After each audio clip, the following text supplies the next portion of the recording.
Hi students, welcome to GATE academy. कैसे हैं आप लोग? पढ़ाई अच्छी चल रही होगी। हम हर क्लास में आपसे बोलते हैं क्योंकि पढ़ाई अब करना बहुत इंपॉर्टेंट है। गेट का पेपर अब बहुत नजदीक है ना, जो इनफैक्ट जो थर्ड ईयर में भी है। थर्ड ईयर में अभी देखो कॉलेज आप जा नहीं रहे हो अभी, है ना, शायद लॉकडाउन है या कॉलेज अभी आपका खुला भी नहीं, घर से ही रह के आप शायद तैयारी कर रहे हो अभी, है ना।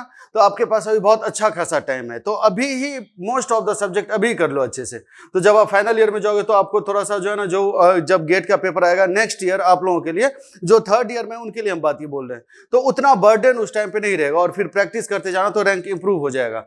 इस बार जो पेपर देंगे गेट का, उसके लिए स्पेसिफिकली हम एक बात बोल रहे हैं, आप बढ़िया से पढ़ाई करो और कोई भी सब्जेक्ट वैसे पढ़ो जैसे कि लास्ट टाइम पढ़ रहे हो गेट से पहले, ठीक है। और जो भी कोई डाउट हो तो अपना जो टेलीग्राम ग्रुप है संतन PSA@GATE Academy, उस पर आप कॉन्टेक्ट करो, उस पर आप ज्वाइन करो। जो भी डाउट है वो क्लियर हो जाएगा। आपस में भी आप बहुत डिस्कशन करते हो और जहां पे किसी क्वेश्चन में आप अटकते हो तो वो क्वेश्चन आपको हम भी बता देते हैं वहां पे, है ना। तो आप उस ग्रुप को ज्वाइन करो और अच्छे से पढ़ाई करो, ठीक है। तो देखो अभी अनसिमेट्रिकल फॉल्ट का जो है ना क्वेश्चन हम लोग करने वाले हैं, और अनसिमेट्रिकल फॉल्ट का थ्योरी हो चुका है, हम लोग सब कुछ पढ़ चुके हैं उसमें। अब अनसिमेट्रिकल फॉल्ट का क्वेश्चन हम लोग करेंगे, करेक्ट है। बुकलेट का ही क्वेश्चन है। तो सबसे पहला क्वेश्चन कुछ इस टाइप का है, ठीक है। ये डिफरेंट करंट दिया हुआ है, डिफरेंट वोल्टेज दिया हुआ है, सीक्वेंस करंट और वोल्टेज, और आपसे पूछ रहा है कि किस टाइप का फॉल्ट है ये, है ना। तो ये जब हम आपको बताए हुए थे, जब ये फॉल्ट का जो है ना अनसिमेट्रिकल फॉल्ट हम आपको बता रहे थे, तो हम आपसे ये बोले हुए थे उस टाइम पे, हमको याद है ये कि ये जो है ना रिलेशन, ये सब चीज याद रखिएगा कि सीक्वेंस करंट का एक दूसरे के साथ कैसा रिलेशन है, वोल्टेज का कैसा रिलेशन है, उसी पे बहुत बार क्वेश्चन पूछ देता है ना। देखो उसी पे क्वेश्चन है ये, है ना। तो इस टाइप का क्वेश्चन पूछेगा। हाँ, एक चीज इसमें करना, एक जरा सा मिस्टेक हो गया यहाँ पे, ये माइनस है, ये माइनस है, मतलब IA1 पे माइनस नहीं है, IA0 और IA2 पे माइनस है यहाँ पे, ठीक है। तो ऐसा कुछ है।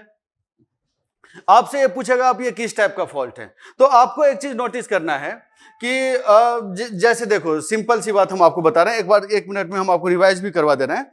जैसे लाइन टू ग्राउंड फॉल्ट था, तो उसमें क्या था, उसमें लाइन टू ग्राउंड फॉल्ट में IR0 equal to IR1 equal to IR2 था। तीनों सीक्वेंस सीरीज में था, है कि नहीं। All the sequence were in series. Similarly उसके बाद L फॉल्ट था, उसमें IR1 is equal to minus IR2 था, है कि नहीं। याद रखना ये सब चीज पूछा जाएगा। फिर डबल LG फॉल्ट था, तो उसमें IR1 is equal to minus IR0 plus IR2 था, है ना। और 3 फेज फॉल्ट था, तो उसमें तो बस पॉजिटिव सीक्वेंस ही था करंट, ठीक है। जीरो सीक्वेंस और निगेटिव सीक्वेंस तो था नहीं, तो ये सब था। तो उम्मीद है आपको याद होगा। तो अभी जो ये जो क्वेश्चन है, तो देखेंगे आप वो इस कैटेगरी में आता है। कैसे, देखिए कैसे इस कैटेगरी में आता है। तो IA0 IA2 इक्वल टू, आप देखेंगे तो IA1 है। ऐसा अगर देखें हम लोग तो IA1 is equal to minus IA0 plus IA2 होगा। यहां पे आप ये करके देखिए, है ना। तो इसका मतलब ये किस कैटेगरी में आएगा, ये IA0 IA2 एंड IA1। तो ये कैटेगरी कौन सा होगा किस फॉल्ट का, तो डबल LG। देखो ट्रिपल LG भी है क्वेश्चन में, ट्रिपल LG भी है, तो आप ये मिस्टेक मत कर देना कि डबल LG के जगह पे ट्रिपल LG क्वेश्चन पे मतलब टिक कर दिए। Triple LG is 3 phase fault, ये भी हम आपको बताए हुए हैं, है ना। और उसके बाद इसका क्या मतलब है, VA0 VA1 VA2, मतलब ये तीनों सीक्वेंस बराबर है। कहने का मतलब तीनों सीक्वेंस के अक्रॉस वोल्टेज सेम है, इसका मतलब तीनों सीक्वेंस पैरेलल में, है ना। तो double line to ground fault में ये कंडीशन था और तीनों सीक्वेंस पैरेलल में था, बता चुके हैं हम। तो ये क्वेश्चन हो गया, ये अच्छा क्वेश्चन था, इस टाइप का क्वेश्चन पूछता भी है, करेक्ट है। फिर उसके बाद एक क्वेश्चन है, 46th क्वेश्चन है। In a power system the 3 phase fault MVA is always higher than the single line to ground fault MVA। ये गलत है, फॉल्स है ये। कैसे, तो ट्रांसमिशन लाइन में देखेंगे तो सबसे ज्यादा डेंजरस फॉल्ट कौन सा होता है, ट्रांसमिशन लाइन में 3 फेज फॉल्ट होता है ना। मतलब 3 फेज फॉल्ट सबसे ज्यादा डेंजरस होता है, मतलब उसका फॉल्ट MVA सबसे ज्यादा रहेगा, ठीक है। करंट ज्यादा, फॉल्ट MVA सबसे ज्यादा, और सबसे ज्यादा डेंजरस भी, है ना। सिमिलरली टर्मिनल ऑफ जनरेटर की बात अगर करो तो वहां पे सबसे ज्यादा डेंजरस फॉल्ट कौन सा होता है, तो लाइन टू ग्राउंड फॉल्ट। तो वहां पे सबसे ज्यादा फॉल्ट MVA किसका रहेगा, तो line to ground fault MVA का। तो डिपेंडिंग अपॉन किस टाइम की, किस जगह की बात कर रहे हैं हम, लाइन टू ग्राउंड फॉल्ट या 3 फेज फॉल्ट, दोनों में से कोई एक ज्यादा सीवियर हो सकता है। फिर से हम बोल दे रहे हैं, अगर ट्रांसमिशन लाइन की बात करें तो ट्रांसमिशन लाइन पे 3 फेज फॉल्ट ज्यादा डेंजरस होता है। ट्रांसमिशन लाइन की बात करें 3 फेज, एंड जनरेटर की बात करें, टर्मिनल पे बात करें जनरेटर के, तो उस पे line to ground fault correct है, ज्यादा डेंजरस होता है। तो इसमें ऑलवेज की बात कर रहा है ना, तो ये गलत है, ये फॉल्स है ना। ये समझ में आ गया होगा शायद आप लोगों को। ये सब थोड़ा बेसिक क्वेश्चन था, ठीक है। अब ये जो क्वेश्चन है ना, जो 47th, ये अच्छा क्वेश्चन है, देखिएगा इसको थोड़ा बढ़िया से। ए 3 phase star connected alternator is this, है ना, ये पढ़ लो क्वेश्चन। x1 x2 x0 दिया हुआ है। The neutral of the alternator is solidly grounded, determine the alternator line current, fill in the blanks है ये। when a double line to ground fault occurs on its terminal, assume the alternator is unloaded prior to the fault। और ऐसे भी अगर इसमें कुछ नहीं बोलता ना, तो आपको ये समझ जाना चाहिए था कि क्योंकि फॉल्ट एनालिसिस नो लोड पे करते हैं, तो ये नो लोड पे ही, अगर कुछ नहीं बोलता तो भी, है ना। तो इस क्वेश्चन को हमको करना है, तो इस क्वेश्चन को हम आपको समझा रहे हैं कि पूछ क्या रहा है, ठीक है। सपोज करो ये हमारे पास अल्टरनेटर है, 3 फेज अल्टरनेटर है, correct. This is 3 phase alternator, ये R, this is Y and this is B, correct है, ऐसा है। Double line to ground fault हो रहा है, तो double line to ground fault हो रहा है, इसका मतलब ये दोनों लाइन जमीन पे गिर गया होगा। अब इस क्वेश्चन को अगर गौर से देखोगे तो इसमें आपसे फॉल्ट करंट नहीं पूछ रहा है, इसमें आपसे लाइन करंट पूछ रहा है। मतलब ये फॉल्ट, मतलब जैसे है ना, ये दोनों लाइन यहां पे गिर गया, ठीक है, तो आपसे लाइन करंट पूछ रहा है, जैसे कि यहां से आपसे IY पूछ रहा है ना, या फिर आपसे IB पूछ रहा है। यहां पे IF होगा तो ये IF आपसे नहीं पूछ रहा है, ठीक है, आपसे IY या फिर IB पूछ रहा है। सिंपल सी बात है, ये क्वेश्चन को समझना जरूरी है। और बोलेंगे सर IR के बारे में आप क्यों नहीं बता रहे हैं, तो IR तो क्योंकि जनरेटर अनलोडेड था ना फॉल्ट होने से पहले, तो कोई लोड पे तो इधर कोई इसको पाथ मिल नहीं रहा होगा ना, अनलोडेड है ना, कोई लोड कनेक्टेड ही नहीं है। तो अनलोडेड जनरेटर में ही जब दोनों लाइन मिलकर जमीन पे गिर गया तो ये तो ओपन ही रह गया ना, इन दोनों का तो पाथ कंप्लीट हो गया करंट वरेंट फ्लो होने के लिए, लेकिन ये तो ओपन ही रह गया, तो इसमें कोई करंट नहीं होगा flow. IR is equal to 0। तो हम लोग से IY और IB ही पूछ रहा है, इस चीज को आप नोटिस करना, इस चीज को ध्यान में रखना आप। तो IY और IB ही हम लोगों से पूछ रहा है। तो देखो आप क्वेश्चन को तो समझ ही गए होंगे। अब इसमें double line to ground fault हो रहा है, तो double line to ground fault में तो हम लोग सीक्वेंस सर्किट बनाते थे, वो कैसा था, वो जरा सा आप याद करिएगा। वो कुछ इस टाइप का था, this is positive sequence E1 JX1, correct है। फिर उसके बाद नेगेटिव सीक्वेंस X2 मतलब JX2, और ये X0 प्लस 3XN भी था, अगर जो न्यूट्रल जो था ना ग्राउंड से XN रिएक्टेंस से कनेक्टेड था, तो है ना XN, तो यहां पे क्या बोल रहा है, सॉलिडली ग्राउंडेड है ना। सॉलिडली ग्राउंडेड है कहने का मतलब कहां गया, सॉलिडली ग्राउंडेड, सॉलिडली ग्राउंडेड है, तो सॉलिडली ग्राउंडेड कहने का मतलब XN इक्वल टू 0 होता है, ये हम बता चुके हैं आपको। तो ये जहां पे सिंपली X0 ही रहेगा। ये कुछ इस टाइप का है कि नहीं। ये सीक्वेंस आप स्टेप समझिएगा, बहुत इंपॉर्टेंट है। तो इसमें जो करंट जाएगा वो IR1 जाएगा, इसमें जो करंट रहेगा वो IR2 रहेगा, और इसमें जो करंट रहेगा वो IR0 रहेगा। करंट का डायरेक्शन ऐसा रहेगा, ये भी चीज नोटिस करना, है ना, इस टाइप का। ये सब थ्योरी तो पढ़े ही होंगे आप लोग। तो अब यहाँ पे ऐसा है, अब यहाँ पे ऐसा है कि अगर हमको IR1 यहाँ पे निकालना होगा, देखो हम लोगों से क्या पूछ रहा है, IY ही तो पूछ रहा था ना, IY लाइन करंट ही तो पूछ रहा है ना, हम लोगों से लाइन करंट ही तो पूछ रहा है ना। तो इसका मतलब IY अगर पूछ रहा है तो इसका मतलब this should be equal to IY0 plus IY1 plus IY2, है ना, ऐसा होना चाहिए, IY0 plus IY1 plus IY2। तो इसका मतलब देखो, इसका मतलब ऐसा है कि IY can be written as IR0, IY0 is equal to R0 plus IY1, तो R1 तो यहां से आ जाएगा, IR1 तो आ जाएगा, तो IY1 के फॉर्म में हमको कन्वर्ट करना पड़ेगा। तो कुछ है ही नहीं, कन्वर्जन के लिए हम आपको ऑलरेडी बता चुके हैं, R1 Y1 B1, और अगर नेगेटिव सीक्वेंस में देखें तो R2 B2 और Y2। जल्दी जल्दी आप ये डायग्राम बना लीजिएगा, फिर कन्वर्जन बहुत इजी हो जाएगा।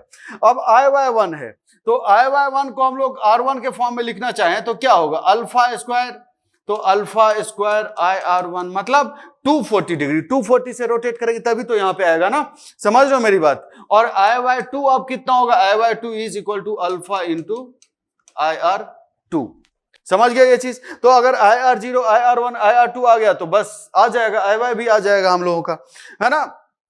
तो आप ऐसे देखिए, या तो आप ये देख लो, या फिर एक जो फॉर्मूला बताए हुए थे ना कि आई आर जी मतलब I R I Y I B is equal to matrix के फॉर्म में, जो हम आपको सिमेट्रिकल कंपोनेंट में बताए थे, या तो उसका यूज करो, या फिर ये सिंपल तरीका आप इसी का यूज करना, इसमें मिस्टेक होने का चांस नहीं रहेगा। अब यहाँ पे देखिए, अगर आई आर वन हम लोग निकालना चाहें तो आई आर वन यहाँ पे कितना हो जाएगा, I R one is equal to E one divided by E one voltage, ये और ये दोनों पैरेलल में, तो x1 plus x2 parallel x0 हम लोग कर सकते हैं, है कि नहीं, ये दोनों पैरेलल है और ये x0 मैग्नीट्यूड से ही मतलब है हम लोगों को, तो इसलिए जे वे का टर्म हम यहाँ पे नहीं लिखे हैं। मतलब IR1 को आप यहाँ पे क्या लिख सकते हैं, तो E1 divided by x1 plus x2 parallel x0, x2 x0 divided by x2 plus x0, है कि नहीं। तो इसका मतलब E1 नो लोड पे E1 इज 1 pu, करेक्ट है, इसी को हम लोग बेस ले लेंगे। और x1 क्या है, x1 इज 0.25, x1 इज 0.25, तो 0.25 प्लस 0.25 प्लस x2 और x0 0.35 and 0.10, 0.35 into 0.10 divided by 0.45, correct है ना ये चीज। तो इसका मतलब ये IR1 PU में आएगा, ये IR1 PU में आएगा, है ना, ये IR1 PU में आ जाएगा, आप ये समझ जाइएगा। तो ये IR1 आ गया, है ना। जब ये IR1 आ गया यहाँ पे, तो IR2 और IR0 भी आ जाना चाहिए करंट डिवीजन रूल से, लेकिन करंट का डायरेक्शन देखो यहाँ पे अपोजिट है, ये अगर इधर आ रहा है तो ये नीचे की डायरेक्शन में आना चाहिए था ना, लेकिन ये IR0 और IR2 देखना अपोजिट है। ये सब नोटिस करने वाली चीज है ना, यहाँ पे लोग मिस्टेक कर देते हैं।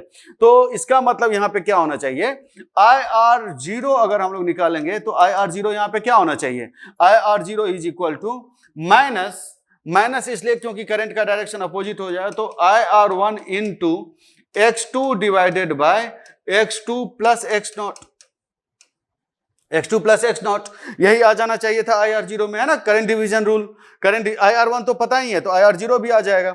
सिमिलरली IR2 भी हम लोग निकाल सकते हैं, तो IR2 is equal to minus IR1 into x0 divided by x2 plus x0, है ना। इसमें वैल्यू पुट करेंगे हम लोग, x2 x0 सबका दिया हुआ है, तो IR1 IR2 IR0 भी आ चुका हमारे पास, ठीक है। फिर उसके बाद जब ये सब कुछ आ ही गया है, तो IY भी तो आ जाएगा, IY भी तो पता चल जाएगा। तो IY is equal to IR0, यहां से पुट करेंगे हम लोग, यहां से प्लस अल्फा स्क्वायर IR1, हम लोग कहां से पुट करेंगे, यहां से IR1 वो तो वैल्यू है ही, plus alpha into IR2, IR2 क्या है, ये है ना। तो सिंपल सा है, यहां से आ जाएगा, और ये पर यूनिट में आएगा, है ना। ये जो आएगा कैलकुलेशन उम्मीद है कि आप लोग कर ही लेंगे, ये जो है ना पर यूनिट में आएगा, ठीक है, पर यूनिट में आएगा। अब अगर एक्चुअल वैल्यू में पूछ रहा है ना हम लोगों से, एक्चुअल वैल्यू में पूछ रहा है ना, ये हाँ किलो एम्पियर में पूछ रहा है, वो तो पर यूनिट में आया। अब किलो एम्पियर में अगर करना हो तो IPU तो आ ही गया, इनटू आई बेस करना पड़ेगा हम लोगों को, और आई बेस यहाँ पे कैसे निकालेंगे, MVA दिया हुआ है, वोल्टेज दिया हुआ है, ठीक है। तो इसका मतलब कितना होना चाहिए, 30 इंटू किलो एम्पियर में, तो 30 ही रहेगा बस, 30 divided by √3 into 13.8, 30 divided by √3 into 13.8, ये आ जाएगा किलो एम्पियर में, है ना, ये आ जाएगा किलो एम्पियर में। तो इसमें तो कोई प्रॉब्लम है नहीं, तो आसान ही क्वेश्चन था, है ना। तो ये सब जो है ना क्वेश्चन सॉल्विंग एबिलिटी डेवलप करने के लिए आपको एक एक चीज बेसिक आना चाहिए। इसीलिए जो मेरा प्रीवियस शुरुआत का जो सब लेक्चर है ना, बड़ा स्लो करके हम आपको बताएं, ठीक है, एक ही सेंटेंस 4-4 बार बोल के, ताकि जबरदस्ती भी आपको समझ में आ जाए, ठीक है। जरूरी होता है समझना, एक बार पढ़ो ऐसा कि लास्ट बार पढ़ रहे हो वो, है ना। तो ये समझ में आ गया, 47th इज क्लियर। अब नेक्स्ट हम लोग देखते हैं 48, the severity of line to ground and three phase fault at the terminal of unloaded synchronous generator is to be same. Synchronous generator पे line to ground fault, ठीक है, and three phase fault जितना severe है, severity दोनों का same रहना चाहिए, मतलब करंट का मैग्नीट्यूड सेम रहना चाहिए पर यूनिट में, ठीक है। If the terminal voltage is 1 pu and x1 x2 x0 equal to ये for the alternator, then the required inductive reactance for the neutral grounding is, ये हम बताए हुए हैं आपको, ये हम बताए हुए हैं, ठीक है, डायरेक्ट था ये क्वेश्चन, और ये गेट में भी आया हुआ है, IES में भी आता है इस टाइप का क्वेश्चन, ठीक है। तो देखो एक बार फिर से देख लो आप, ऐसा है कि लाइन टू ग्राउंड फॉल्ट जो था, इसका जो फॉल्ट करंट था वो क्या था, 3E1 divided by x1 plus x2 plus x0 plus 3xn। हम उम्मीद करते हैं कि आपको याद होगा। और थ्री फेज फॉल्ट जो था, थ्री फेज फॉल्ट, तो इसमें करंट क्या था, E1 डिवाइडेड बाय x1। अब दोनों का सिवियरिटी सेम होने के लिए क्या होना चाहिए कि ये जो है ना IFLG जो होना चाहिए, IF थ्री फेज के बराबर होना चाहिए, है ना। ये चीज थोड़ा आप खुद से करना, क्योंकि हम बता चुके हैं ये, तो हम दोबारा नहीं बताएंगे। इन दोनों को जब सेम करोगे तो 3 है तो 3E1 बाय 3x1 करेंगे हम लोग, दोनों को इक्वल करोगे आप, और x1 इक्वल टू x2 लोगे, जो कि अप्रोक्सीमेटली होता भी है। तो जब x1 इक्वल टू x2 लोगे तो यहां से जो आएगा xn is equal to 1/3 x1 minus x0। इसको आप लोग याद रखिएगा, बहुत इंपॉर्टेंट है ये, है ना। इस पे क्वेश्चन पूछता है। तो देखो अब इस क्वेश्चन में देखो यही चीज तो पूछ रहा है यहाँ पे, है ना। कहां गया, the severity of line to ground and three phase fault same ही रखना है ना। ये सब पॉजिटिव, नेगेटिव और जीरो सीक्वेंस इंपीडेंस दिया हुआ है। Required inductive reactance for the neutral grounding is, तो xn जो होना चाहिए यहाँ पे 1/3 x1 माइनस x0 होना चाहिए, 1/3 x1 माइनस x0 होना चाहिए। मतलब 1/3 x1 is equal to 0.1 minus 0.05, तो 0.1 माइनस 0.05 मतलब 0.0166, है ना। यही होना चाहिए। सिंपल सा क्वेश्चन, कितना आसान था। बस एक होता है ना, आपको समझ में आना चाहिए, आपको बेसिक स्ट्रॉन्ग होना चाहिए आपका। इसलिए आज से पहले जो भी लेक्चर समय पर आए, आपको बहुत स्लो बहुत धीरे धीरे बताए, ताकि आपको सब समझ में आ जाए, है ना। बात ये होती है कि अगर आप पढ़ने में बहुत अच्छे हो, अगर आपको सब आता है तो आप फास्ट करके देख लोगे, जिसको नहीं आता है वो धीरे धीरे करके देख लेगा, है ना। तो कुछ भी, है ना, छूटना नहीं चाहिए। तो एक क्वेश्चन ये हो गया, ये अच्छा क्वेश्चन था। अब चलो नेक्स्ट क्वेश्चन। नेक्स्ट क्वेश्चन अगर देखें आप, ये भी बहुत अच्छा क्वेश्चन है ना, इसमें बहुत लोगों को दिक्कत होता है। A 220 kV substation of a power system, it is given that the three phase fault level is 4000 MVA। Fault level मतलब समझ रहे हो, फॉल्ट MVA मतलब फॉल्ट के केस में जितना MVA जा रहा है। Fault level is 4000 MVA and the single line to ground fault level is 5000 MVA, है ना। नोटिस ये करो कि लाइन टू ग्राउंड फॉल्ट का MVA ज्यादा है और थ्री फेज का फॉल्ट का MVA कम है। तो इसका मतलब कहां पे हुआ होगा फॉल्ट, तो जनरेटर के टर्मिनल पे, ठीक है। तो टर्मिनल पे फॉल्ट हुआ होगा। Neglecting the resistance and the susceptance of the system, पूछ क्या रहा हम लोगों से, the positive sequence and the negative sequence driving point reactance is. देखो जो Z बस है ना, हम लोग बाद में पढ़ेंगे, ठीक है। तो positive sequence and negative sequence, मतलब positive sequence and zero sequence driving point reactance of the buses. कुछ नहीं है ये क्वेश्चन, आप देखना बस आराम से। इसमें क्या दिया हुआ है, इसको बस समझना है आपको। थ्री फेज फॉल्ट MVA जो दिया हुआ है वो कितना दिया हुआ है, 4000 MVA, है कि नहीं। और line to ground fault MVA कितना दिया हुआ है, 5000 MVA। देखो सारे क्वेश्चन में आप डाटा पहले लिख लोगे ना तो मिस्टेक फिर नहीं होगा, ऐसा दिया हुआ है ना। अब कहीं का भी फॉल्ट रहे, कुछ भी रहे, फॉल्ट MVA हम आपको कैसे बताए थे निकालने के लिए, √3 × V × I, तो MVA ही होता है ना। बस उसी फॉर्मूला से आपको निकालना है कि नहीं। तो इसका मतलब हम पहले थ्री फेज के लिए देख रहे हैं, पॉजिटिव सीक्वेंस रिएक्टेंस हमको निकालना है। तो √3 × VL × F, फॉल्ट जो है लाइन में ही होगा IF, is equal to 4000 MVA होना चाहिए। तो 10 टू द पावर हम लोग 6 ले रहे हैं, और ये सब लाइन वोल्टेज है, करेक्ट है। That means this can also be written as √3 220 kilovolt का लाइन था, into IF is equal to 4000। एकदम सिंपल स्टेप, इससे ज्यादा सिंपल स्टेप क्या हो सकता है, आप ये बताओ। तो ऐसे ही आपको करना है। तो इसका मतलब IF इक्वल टू यहां से कितना रहेगा, IF इक्वल टू, और ये थ्री फेज है, थ्री फेज IF है ना, थ्री फेज। तो ये कितना रहेगा, 4000 × 10 to the power 6, 4000 × 10 to the power 6 divided by √3 × 220 × 10 to the power 3 होना चाहिए। 4000 × 10 to the power 6 divided by √3 × 220 × 10 to the power 3 होना चाहिए, करेक्ट है ना। ये देख लेना मिस्टेक कहीं पे ना हो, है ना, तो अच्छा नहीं लगेगा मिस्टेक होगा। तो अगर कहीं पे मिस्टेक होगा तो आप लोग कॉपी पे करना, और कहीं पे अगर मिस्टेक हो तो बता देना, है ना। लाइव ऑनलाइन मेरा पहली बार, लाइव तो नहीं, ऑनलाइन मेरा पहली बार है। तो IF इतना यहां से आ गया। और 3 फेज है तो 3 फेज फॉल्ट में IF कितना आता है? 3 फेज फॉल्ट में IF आपको हम बता चुके हैं, EF divided by x1, this should be equal to 4000 into 10 to the power 6 divided by √3 into 220 into 10 to the power 3। Notice करना कि MVA में जो होते हैं ना 3 फेज MVA में, MVA 3 phase power √3 into VL into IL होता है, √3 इंटू VL इंटू IL, वो लाइन वोल्टेज है कि नहीं। और यह ना ये IF है ये। अब यहां पे IF जो है ये लाइन में होगा, तो IF is equal to E1 by X1, E1 by X1, समझ रहे हैं ये चीज। और ये सब तो पर फेज है ना, ये सब तो पर फेज है, एक एक नोटिस करना, ये सब पर फेज है। अब इसका मतलब अगर देखें हम लोग तो EF यहां पे कितना होना चाहिए, तो 220 बाय √3, ये लाइन वोल्टेज था 220, divided by x1 is equal to 4000 into 10 to the power 6 divided by √3 into 220 into 10 to the power 3। अगर कुछ भी नाम मेंशन है तो हम लोग कनेक्शन स्टार मानते हैं, है कि नहीं। अगर कुछ भी नहीं मेंशन है कि स्टार कनेक्शन है या डेल्टा कनेक्शन है तो आपको स्टार मानना चाहिए, ठीक है। तो अब यहाँ पे मानना चाहिए क्या, ऐसा मान के आप एहसान नहीं करोगे, मानना पड़ेगा आपको।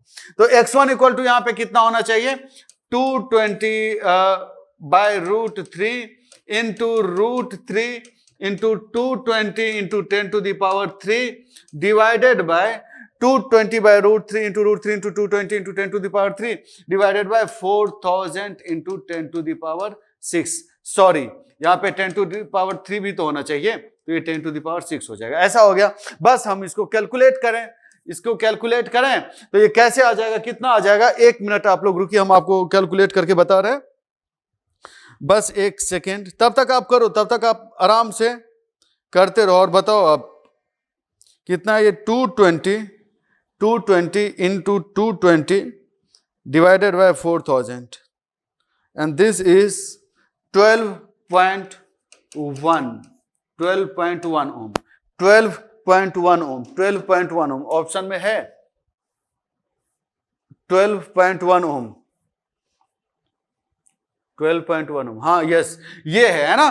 तो ये समझ में आ गया आप लोगों को, ये 12.1 ओम आ गया। स्टेप समझ गए कैसे करते हैं हम लोग, है ना। अब उसी स्टेप का यूज करके, सेम स्टेप का यूज करके आपको ये जीरो सीक्वेंस रिएक्टेंस भी पता करना है ना। बस सेम स्टेप रहेगा, उसमें √3 into V into I equal to इतना रहेगा, मतलब जो भी है, कहां गया 5000 रहेगा ना उस केस में। उस केस में कितना रहेगा 5000 करेक्ट है। उस केस में 5000 हम चलो हम बता ही दे रहे हैं। देखो ये तो समझ में आ गया। अब नेक्स्ट देखो आप, इसमें क्या है, इसमें ये है कि line to ground fault MVA कितना था 5000 MVA, ठीक है 5000 MVA। तो √3 into VL into IF is equal to 5000, है ना। अलग अलग के लिए क्या होना चाहिए, IF अलग होगा, जो MVA का फॉर्मूला है वो तो यही रहेगा ना हमेशा, चाहे कोई भी फॉल्ट है MVA का फॉर्मूला तो यही रहेगा। तो √3 into 220 into 10 to the power 3, √3 into 220 into 10 to the power 3 into IF is equal to, ये LG line to ground fault in is equal to इतना 5000 इंटू 10 टू द पावर 6। इसका मतलब IF इक्वल टू क्या रहेगा, IF equal to रहेगा 5000 into 10 to the power 6, 5000 into 10 to the power 6 divided by √3 into 220 into 10 to the power 3, है कि नहीं, यही रहेगा। इतना आ गया, इसको हम इतने पे ही छोड़ रहे हैं। अब उसके बाद देखो IF यहाँ पे क्या होना चाहिए, लाइन टू ग्राउंड है ना, तो लाइन टू ग्राउंड में 3E1, और इन सब में फॉल्ट में जो E1 सब लिखते हैं ना, तो पर फेज बेसिस पे हम लोग करते हैं ना, तो E1 है पर फेज, ठीक। तो E1 divided by x1 plus x2 plus x0, ठीक है, x1 plus x2 plus x0, this should be equal to 5000 into 10 to the power 3 divided by √3 into 220, है ना। तो इसका मतलब 3E1 डिवाइडेड बाय x1 और x2 तो दोनों सेम ही है ना, 2x2, ये भी चीज ध्यान में रखिएगा, है ना, x1 और x2 सेम ही है, ऑलमोस्ट हम बोल रहे हैं। 5000 into 10 to the power 3 divided by √3 into 220। अब अगर आप देखें तो इसको अगर देखें तो 3 इंटू 220 बाय √3, है ना, into 10⁻³ divided by 2x1 plus x0 is equal to 5000 into 10⁻³ divided by √3 into 220, है ना। इसमें तो कोई प्रॉब्लम है ही नहीं, बस आप इसको सॉल्व करें। इसको सॉल्व अगर आप कर लिए तो सॉल्व करने के बाद जो x0 आएगा वो x0 इसी ऑप्शन में से कुछ आएगा। कहां गया ऑप्शन, कहां गया, इसी ऑप्शन में से कुछ आएगा। आपको सॉल्व तो आपको खुद ही करना है, वो तो हम करेंगे नहीं, है ना। इसी ऑप्शन में से कुछ ना कुछ आएगा, ठीक है। सॉल्व करो और आंसर हम वेट करेंगे आपका कमेंट सेक्शन में या फिर अपने टेलीग्राम चैनल पे, ठीक है। इसको आप लोग करिएगा, ठीक है। अब देखो नेक्स्ट क्वेश्चन, नेक्स्ट क्वेश्चन तो बहुत ही अच्छा क्वेश्चन है ना। नेक्स्ट क्वेश्चन देखिए, इसमें क्या है, 2 identical unloaded generator are connected in parallel as shown in figure, both the generators are having positive, negative and zero sequence impedance of, ये दिया हुआ है, करेक्ट है। If the fault voltage is 1 pu, मतलब फॉल्ट होने से जो पहले जो वोल्टेज होता है ना वो 1 pu है, ठीक है। Line to ground fault at the terminal of the generator, fault current in pu is parallel. ये हम बताए हुए थे, 2 जनरेटर पैरेलल में रहे और टर्मिनल पे फॉल्ट हो जाएगा तो कैसे होगा, ठीक है। और इसी कॉन्सेप्ट पे इस बार आईएएस में भी एक क्वेश्चन था, सेम कॉन्सेप्ट पे जो हम बता चुके हैं, वो 20 नंबर का क्वेश्चन था, ठीक है। सेम कॉन्सेप्ट पे क्वेश्चन था 20 मार्क्स का, और 20 मार्क्स आईएएस में, गेट में 20 मार्क्स का नहीं हो सकता है क्वेश्चन, ठीक है। आईएएस में 20 मार्क्स का था, सेम कॉन्सेप्ट पे। तो इसका मतलब यह है कि आपको एक एक पॉइंट अच्छे से समझना चाहिए लेक्चर का। तो देखो इसको हम यहीं पे बता देना, आप डरो मत, बहुत आसान क्वेश्चन है इसलिए हम यहीं पे बता देना चाह रहे हैं। इसमें क्या है, 2 जनरेटर है पैरेलल में, तो इसका मतलब जब 2 जनरेटर पैरेलल में रहे तो इसका मतलब सारा सीक्वेंस पैरेलल में, पॉजिटिव, नेगेटिव और जीरो सीक्वेंस दोनों जनरेटर का पैरेलल में, हम बता चुके हैं आपको। तो हम पहले जनरेटर को देखते हैं, ये 0, ये नेगेटिव सीक्वेंस और ये पॉजिटिव सीक्वेंस और ये ईएमएफ, ठीक है। और ईएमएफ तो बस पॉजिटिव सीक्वेंस में होता है ना जनरेट, इसलिए ईएमएफ पॉजिटिव सीक्वेंस। और लाइन टू ग्राउंड फॉल्ट के केस में जो सीक्वेंस बनता है ना, तीनों सीरीज में होता है ना, तीनों। इसको हम दूसरे पेज में बना रहे हैं तो अच्छे से आपको समझ में आ जाएगा, ठीक है। देखो आप यहां पे हमारे पास ये सिस्टम है, ऐसा है, इस टाइप का 2 जनरेटर है, दोनों पैरेलल में है, एक स्टार ओपन है, न्यूट्रल ग्राउंडेड नहीं है, दूसरा स्टार न्यूट्रल ग्राउंडेड है, करेक्ट है। अब यहां पे कहीं पे फॉल्ट हो गया, हम लोगों को फॉल्ट करंट पूछ रहा है, तो सिंपल सी बात है, अगर 2 जनरेटर पैरेलल में है तो उसका सारा सीक्वेंस ही पैरेलल में होगा, है कि नहीं। तो इसका सीक्वेंस डायग्राम हमको बनाना पड़ेगा। और लाइन टू ग्राउंड फॉल्ट हो रहा है तो लाइन टू ग्राउंड फॉल्ट के केस में जो सीक्वेंस डायग्राम बनता था वो बनाना पड़ेगा हमको। तो देखो इसका पहले बनाते हैं हम, ठीक है। और इस टाइप का सीक्वेंस डायग्राम है पहले का, है ना। ये पॉजिटिव, ये नेगेटिव और ये जीरो, करेक्ट है। और तीनों सीक्वेंस सीरीज में ही है। This is IR1, this is IR1 मान लो, ये IR2 पहले का, और ये IR0 ऐसा ही करके कुछ है ना। तो ये चीज समझिएगा आप लोग। ये पहले इसका, इस जनरेटर का, ठीक है, ये इस जनरेटर का, तो ए मान लेते हैं, ये ए जनरेटर है, ऐसा करके कुछ, ठीक है। इतना समझ में आ गया, इसमें कोई प्रॉब्लम है ही नहीं। फिर दूसरा जनरेटर है, जो दूसरा जनरेटर है वो भी तो इसके पैरेलल में है, लेकिन इसके पैरेलल में तो है लेकिन इसमें न्यूट्रल ग्राउंडेड नहीं है। तो जब भी न्यूट्रल ग्राउंडेड नहीं होता था तो जीरो सीक्वेंस करंट फ्लो नहीं होता था, ये हम आपको बता चुके हैं। तो जब जीरो सीक्वेंस करंट नहीं होगा फ्लो, तो ये इसके लिए तो जीरो सीक्वेंस ओपन ही रहेगा, फिर नेगेटिव सीक्वेंस रहेगा और पॉजिटिव सीक्वेंस रहेगा। न्यूट्रल ग्राउंड रहे ना रहे, पॉजिटिव और नेगेटिव सीक्वेंस पे कोई फर्क नहीं पड़ता है, याद रखना ये चीज। तो अब यहां पे देखिए, सपोज करो इसमें करंट तो IR0 सपोज करो तो ये 0 है, एक इसको हम A बोल दे रहे हैं, इसको B बोल दे रहे हैं, ठीक है। तो इसमें अगर देखें इधर तो IR2B और इधर क्या है IR2A, और ये सब पैरेलल में है कि नहीं। ये पूरा पॉजिटिव सीक्वेंस पैरेलल में, पूरा नेगेटिव सीक्वेंस पैरेलल में, और जीरो सीक्वेंस में तो ये है ही नहीं, तो बस यही है ना। तो अब अगर आप यहां पे देखिए, ये सीक्वेंस डायग्राम बन गया, सिंपल सी बात है। अगर अब हम लोगों को करंट निकालना होगा, यहां पे सपोज करो फॉल्ट हो जा रहा है, तो यहां पे अगर हम लोग को फॉल्ट करंट पता करना होगा, यहां पे अगर हम लोग को फॉल्ट करंट पता करना होगा, तो फॉल्ट करंट अब हमारे पास यहां पे कितना होना चाहिए, तो fault current is equal to 3E1 3e1 divided by x1 plus x2 plus x0 equivalent में, है ना, इक्विवेलेंट, ठीक है।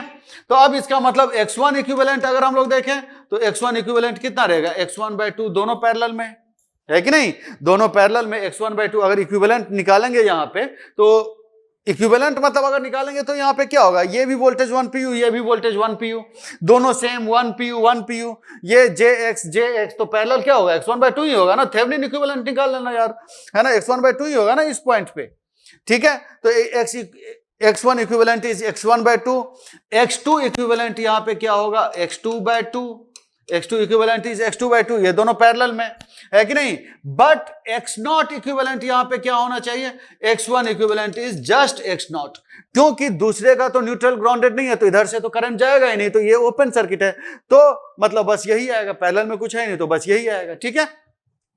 तो ये आ गया, बस यहां पे पुट करेंगे तो आंसर आ जाएगा, सिंपल सी बात है, दोनों पैरेलल में, दोनों सीक्वेंस पैरेलल में, ये चीज हम बताए हुए अभी आपको पहले, तो इसलिए बहुत ज्यादा डिटेल में यहां पे तो खैर ऑल्दो हम चले ही गए हैं, तो हम आपको डायरेक्ट अब आंसर बता रहे हैं, इसमें यहां पे क्या होगा, आंसर क्या होना चाहिए, यहां पे देखिए आंसर क्या होना चाहिए, यहां पे IFLG पूछ रहा है ना, IFLG, तो IFLG पर यूनिट में ही पूछ रहा है, तो 3e1 तो मतलब 1 है, plus x1 equivalent is x1/2, तो j 0.2, j को हटाओ, फिर x2 इक्विवेलेंट 0.2 डिवाइडेड बाय 3 तो 0.15 प्लस 0.15, जीरो सीक्वेंस तो उतना ही रहेगा ना, जीरो सीक्वेंस में 0 डिवाइडेड बाय 2 नहीं होगा, तो इसका मतलब ये कितना रहेगा, 3 डिवाइडेड बाय 0.3, 0.5 मतलब 6 pu, है ना, ये ऐसा क्वेश्चन है। अब इसी क्वेश्चन में हम आपसे पूछ रहे हैं, अब इसी क्वेश्चन में ये जो रिएक्टेंस है अगर इसको भी कर देता है ना, पहला रिएक्टेंस भी ग्राउंडेड कर देता तो क्या होता, मतलब न्यूट्रल को ग्राउंडेड कर देता तो क्या होता, उस केस में क्या होता, 0.15 डिवाइडेड बाय 2 होता, जीरो सीक्वेंस भी पैरेलल में आ जाता है कि नहीं, जीरो सीक्वेंस भी पैरेलल में आ जाता, जीरो सीक्वेंस यहां पे भी अब पैरेलल में आ जाता अगर यहां पे न्यूट्रल ग्राउंडेड होता, ये सब थ्योरी में हम बता चुके हैं। अब सिमिलरली अगर ऐसा करता, यहां पे एक xn दे देता, यहां पे एक xn दे देता, न्यूट्रल ग्राउंड को xn रिएक्टेंस ग्राउंड कर देता, तो क्या होता, तो इसका जीरो सीक्वेंस क्या होता है, x0 प्लस 3xn, और इसका क्या होता है, x0 ही रहता, मतलब xn ही जो भी है यहां पे x0 ही रहता, x0 ही रहता है ना, xn तो यहां पे है नहीं, दोनों पैरेलल में हो जाता, ठीक है। तो ये सब चीज हम लोग डिस्कस कर चुके हैं थ्योरी वाले लेक्चर में। आप देखो सिंपल सी बात है, जो भी हम आपको बताए हैं, जो भी बताएं, एक एक चीज याद रखिएगा, हम बहुत सिंपल करके आपको बताने की कोशिश कर रहे हैं, ठीक है। तो चलो इसको अब हटाते हैं, ये क्वेश्चन हो गया, उम्मीद है कि आपको समझ में आ गया होगा, नहीं समझ में आ गया तो कोई बात नहीं, टेंशन नहीं लेने का, हम है ना, कभी पूछना। अब देखो यहां पे ये क्वेश्चन देखो 52 देखिए, the neutral of a three phase star connected alternator is solidly grounded as shown in figure, correct है, सॉलिडली ग्राउंडेड तो है भाई। A single line to ground fault occurs at the phase a and the current in this phase is found to be 100 ampere, correct है। The positive sequence component of the current in phase b is, b कहां गया, ये ignore मत करो, अच्छा question है, ठीक है, बढ़िया क्वेश्चन है ये, है ना। द पॉजिटिव सीक्वेंस यहां पे क्या होगा, कुछ नहीं है, यहां पे देखिए कैसे करना हम लोगों को, ABC के नाम से है ना, तो IA0, IA1, IA2 हम लोग निकाल सकते हैं, है कि नहीं, ऐसे हम लोग निकाल सकते हैं, IA0, IA1, IA2, तो this should be equal to 1/3 1 1 1 alpha alpha square alpha, और फिर यहां पे ये क्या होना चाहिए, इसमें तो 100 है, बाकी में तो 0 है, आपको दिख ही नहीं रहा, ओपन है ये, तो 100 0 0 ऐसा हो गया, है कि नहीं। तो इसका मतलब IA0 यहां पे कितना होना चाहिए, IA0 100/3 होना चाहिए, IA1 यहां पे कितना होना चाहिए, IA1 भी 100/3 होना चाहिए, IA2 यहां पे कितना होना चाहिए, ये भी 100/3 होना चाहिए, सिंपल सी बात, आसान क्वेश्चन है, इतना आ गया। अब हम लोगों को क्या पता कर रहा है, IB पूछ रहा है ना, तो IB अगर हम लोग देखें, IB1 पूछ रहा है, positive sequence, just positive sequence पूछ रहा है, तो IB1 हम लोग कैसे निकाले, हम क्या बोले, जब भी आपको इंटर कन्वर्जन करना पड़े, IA1 तो वहां पे है, अब हमको IB1 चाहिए, तो IA1 IB1 क्योंकि पॉजिटिव सीक्वेंस है इधर, तो IC1, तो IB1 यहां पे क्या होगा, अल्फा स्क्वायर 240 से हमको यहां पे रोटेट करना पड़ेगा, तो IB1 is equal to IA1 angle 240 degree, and IA1 कितना है 100/3 कितना होता है 33.33 एंगल 240 डिग्री है ना। सिंपल सा ये ऐसा हो गया, समझ गए ये चीज। देखो आसानी क्वेश्चन है, जब है ना इतना ये सब इतना क्वेश्चन पूछे तब तो हमको लगता है आप लोग एक एक क्वेश्चन कर लोगे, आप तो एक भी क्वेश्चन छोड़ के नहीं आओगे, है ना। और जब भी मन में डाउट हो कि क्वेश्चन छूट सकता है तो इसका मतलब आपको यह भी पता होगा कि कहां से छूट सकता है। इसका मतलब आपको क्या करना है, जब ऐसा सिचुएशन आए तो आप ऐसे सिचुएशन में टेलीग्राम पे मेरे को मैसेज करना कि सर इस पॉइंट पे डाउट है, इस चीज पे दिक्कत है, ये टॉपिक नहीं आ रहा है समझ में, क्लियर करेंगे, ठीक है, अच्छे से आना चाहिए। तो ये हमारा जो अनसिमेट्रिकल फॉल्ट पे जो भी था ना वो हो गया, इतना ही था क्वेश्चन। और भी क्वेश्चन आईएएस का, आईएएस का, गेट का, सारे का, जहां जो भी क्वेश्चन मिले एक एक क्वेश्चन सॉल्व करना है आपको, एक भी क्वेश्चन छोड़ना नहीं है, इज्जत का सवाल है, ठीक है। चलो टाटा, और क्वेश्चन करना आप लोग, और भी मिलते हैं हम लोग नेक्स्ट, ठीक है, थैंक यू।